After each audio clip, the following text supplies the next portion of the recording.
అసెంబ్లీలో ఆర్టీసీ విలీనం బిల్లుపై సస్పెన్స్ కొనసాగుతుంది.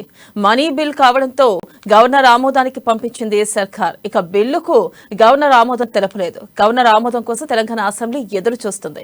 మరోవైపు అసెంబ్లీ సమావేశాలను రేపటితో ముగించాలని సర్కార్ చూస్తుంది. ఆర్టీసీ విలీన బిల్లును ఇవాళ కానీ రేపు కానీ వస్తే ఆదివారం రోజు కూడా సభ నిర్వహించే అవకాశం ఉన్నట్లు తెలుస్తోంది. ఒకవేళ గవర్నర్ రేపటి వరకు ఆమోదించకపోతే ప్రభుత్వం ఏం చేస్తుందనే ఆసక్తిగా మారింది. ఇక ఆర్టీసీని ప్రభుత్వంలో విలీనం చేయాలని ఇటీవల రాష్ట్ర కేబినెట్ నిర్ణయించింది. ఆర్టీసీని ప్రభుత్వంలో విలీనం చేస్తే ఆ సంస్థలో పనిచేస్తున్న 43,373 మంది ఉద్యోగులు ప్రభుత్వ ఉద్యోగులుగా మారనున్నారు.